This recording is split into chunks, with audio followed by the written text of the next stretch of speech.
Time check, it's already 7:52 p.m. Till now, wala pa yung order namin. Gutom na kami, guys. Ganun ba talaga yung serving time nila? Hindi namin nakalain na aabot nila na 1.5 oras. Anas 3 ito, guys. 1.5 oras na pinag-aantay ng order namin.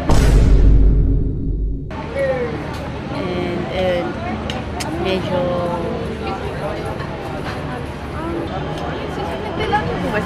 hindi, wala pa po yung order namin eh.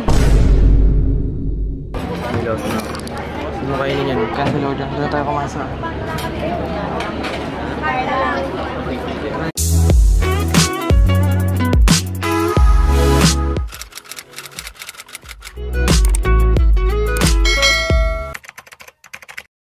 Hi there, friends! So, welcome back to my YouTube channel. So, for today's video, grabe, nimiss kong mag-vlog. So, yun mga friend ni Kono, last upload ko guys is wala kaming ganap ni Babe ng Valentine's dahil may gig siya sa Pampanga. So, ngayon, namin is-celebrate ang Valentine's Day.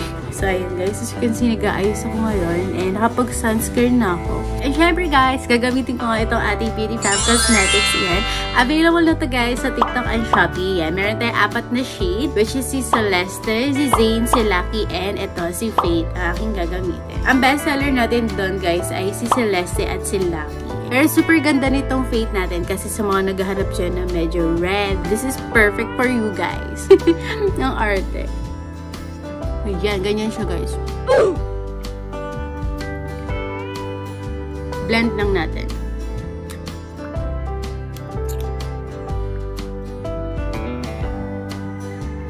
Ayan na siya guys, diba? Isang lagay nyo lang, isang apply nyo lang guys, lahat ng lips nyo guys, malalagay. Ayan, ganyan siya. So, ayan guys, samahan nyo lang kami ngayong araw kung ano nga ba mangyayari sa amin at saan kami pupunta at saan kami kakain guys. Hi guys! So, ayan guys, nakakamera na ako. Oh my god, di ako sorry. So, magde-date nga pala kami ni Babe Maror. Dahil tapos na yung Valentine. Samahan nyo kami ngayong araw kung saan kami pupunta. So guys, dito na kami sa Grabe. On the way na kami. Saan yan? Sa La Cathedral Cafe. Hindi siya sponsor guys. Yeah, hindi siya sponsor guys. First time lang ata natin makakain. Oo, matagal ko nang gusto kumain doon kapag pupunta kami na Intramuros. Ewan ko pa, ba't di tayo napupunta doon? Alam ko nakapunta na tayo doon na ano, di ba? Pero di na tayo kumain. Iba yun, ibang cafe yun. Ay, baka ipakasama mo doon ah. Hoy!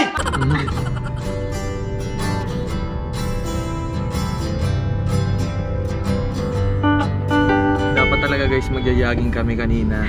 Yes. Mga alas 5, pag alarm ko ng 5 ayun. Yeah, ginising niya ako, tapos ang pungad niya sa akin. Okay lang, B, kahit di mo kaya. Parang ano, parang wala na akong choice. Umoo, ganun. Parang ako pala yung tinawad mag-jogging eh. Kasi ano oras na rin kami natulog kanina? Mga 1:30, di ba? Galing, alam namin na magja-jogging kami. Pero 1:30 kami natulog. So yun guys, nakarating na kami dito sa Cathedral. Ang tagal din yata nung last na namin guys, napunta namin dito. Kailan ba yung last? Hindi ko na matandaan eh. Dito kami ngayon sa tapat ng Manila Cathedral. And alam nyo ba, sobrang na-amaze ako dito sa Manila Cathedral. Before nung may event kami dito. Super ganda. Parang na-imagine ko na ako yung naglalakad sa aisle. Pero isa lang naman ito sa mga dream church ko.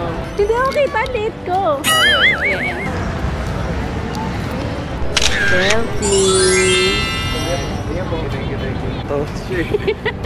Ayun guys, natatawa ko kasi. Di ba may nagpa-picture kasi kay Babe. Tapos sabi sa kanya, alam niyo po ba matagal ko na po, ano? Matagal ko na po kayo followers. Tapos kaya na-realize niya. Na-realize niya na baliktad yung sinabi niya. Ang sarap ng hang. Dahil na pagkasama yun.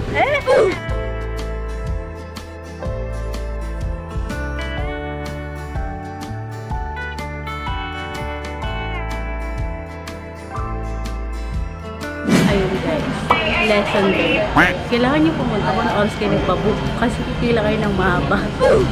Kasi 3 PM yung book namin. Kasi wala na ibang oras. Dapat around 5 sana yung book ko. Kasi 3 PM na yung available nila. So ayun, ending, pumila kami ngayon. Laban kami ng patis.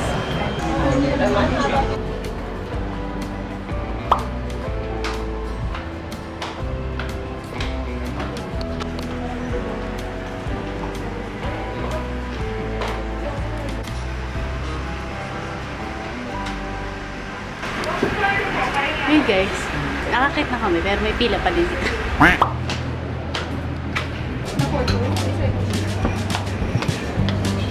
Ayun guys, malipat kami ng pwesto dahil nakilala si babe.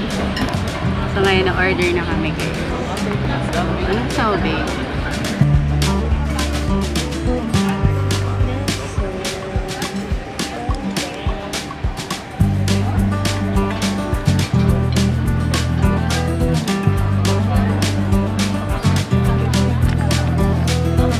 Okay din ang hangin dito, no? Refreshing din. Mahaba lang talaga yung pila. Ano ma-advise mo sa mga gustong pumunta dito? Ang advice ko sa inyo, syempre kailangan mag-book na kayo as early as you can. Kasi kami nag-book kami, kaso 3 PM ay available. So, hindi namin kaya makapunta ng maaga. So, ayun, ang ending, pumila kami. Bilis na lang yung oras. Kaya ngayon, order na tayo. Wow, perfect. Ayun guys, naka-order na kami. So yun, wait lang natin yung food natin guys. Thank you. So ito yung kay baby, salted caramel. Ito yung akin, white mocha. Try natin yung meal guys. So ayun guys, tinatanong ako ni baby. Kaya di mo miss ko. Sabi ko madami kasi syempre iba na yung panahon noon sa ngayon. Kasi sa mga nag-miss ko kay babe yung mga surprises niya.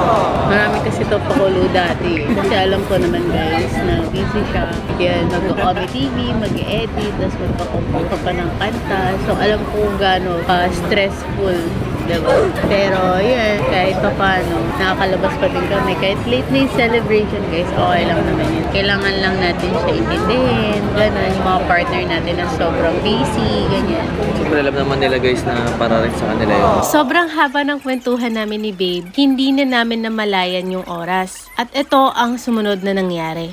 Ayun guys, wala na akong energy. Time check, it's already 7:52 PM but till now, wala pa yung order na. Nagutom na kami guys. Grabe guys, sobrang tagal. Nagutom na kami. Hindi ko alam guys kung ganun ba talaga dito, kung ganun ba talaga yung serving time nila. Kasi wala din pinaprovide sa amin kung ilang minutes kayo mag-aantay. Expect na namin yung 30 minutes kasi nga marami nga tao dito. Pero hindi namin nakalain na aabot din na isa't kalahating oras. Honest review to guys. Isa't kalahating oras na pinag-aantay ng order namin. And medyo nagbilang po ba sila? Hindi, wala pa po yung order namin eh. Wala pa po kinakain guys. Bill out agad. Diba, may lumapit sa amin, bill out daw. Eh, wala po kami kinakain. Ayun, honest review lang to. Depende lang din talaga to siguro sa experience. So, based sa experience namin, 1.5 hour na kami nag-aantay ng order namin. Medyo disappoint kami. So, ito guys, ito inantay ko ng isa't kalahating oras. The carbonara and bistek Tagalog. Yan yun guys. Ito inantay namin ng isa't kalahating oras. And may isa pa kami nga antayin. Hindi na nga maipinta yung mukha ko dahil gutom na kami sa mga oras na yan. So, yan guys. Time check. It's already 8:11 and kararating lang ng buong order namin. Like, grabe! Ba't ganun katagal? So, di na namin siya kakainin. Nag-cancel order na kami. So, yung drinks na yung binayaran namin. And aminado din sila guys na super late na kasi 6:15 pa lang pala umorder na kami. And 8:11 na kompleto yung order namin. So, ayun guys. Lumipat na kami dito sa Cathedral Food Avenue sa tapat lang ng La Cathedral Cafe. Grabe guys, no? Aminado naman sila guys. Hindi mo lang nila nakita guys. So, ilang beses sa amin finalo up. Ayun guys, dumating yung order namin. Kakain na kami and super gutom kami guys. Let's eat guys.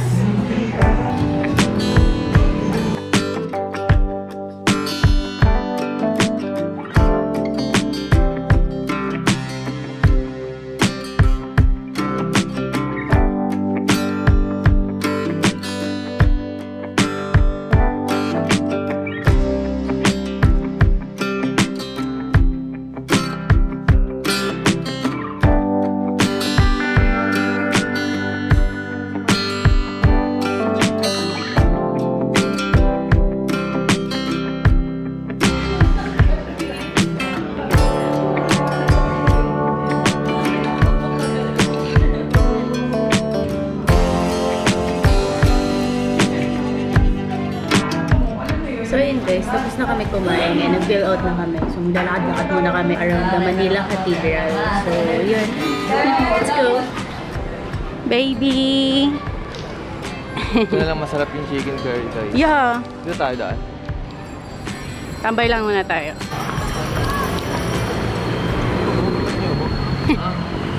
May kabayo! Kabayo ba yun? Oo! So hi guys, kakatapos lang namin kumain. Yes, and sarap ng food. naglakad-lakad na muna kami para yan, medyo mawala yung bad trip. So di namin Ay, ito kami ngayon sa harap ng Manila Cathedral. Yeah. Buti na lang masarap yung food sa may Cathedral Cathedral Food Avenue. Avenue. Solid, yan. Siyempre, gusto ko rin i-share sa inyo yung experience namin. Although marami kasi ako nababasa na masarap yung food dun sa La Cathedral Cafe. Mukha naman siyang masarap talaga, kaso hindi lang namin ina-expect yung experience namin when it comes to serving. Na matagal pala, sabi sa amin. Bago pala yung mga tao sa kitchen nila. Honest review sa La Cathedral Cafe. Mabagal yung ng food, sobra. Tapos yung mga staff nila guys, puro nakasimangot. Nung order pa nga lang kami, parang ayaw kami pansinin ni Kuya. Tapos wala siyang choice, nilapitan niya rin kami after. Depende na lang sa experience. Kasi based on our experience, ito talaga yung experience namin. Yun, para sa amin, hindi naging maganda yung experience namin dyan sa La Cathedral Cafe. So ayun guys, nandito na yung Grab namin. So may pupuntahan lang kami ngayong gabi bago kami umuwi. Let's go! Thank you!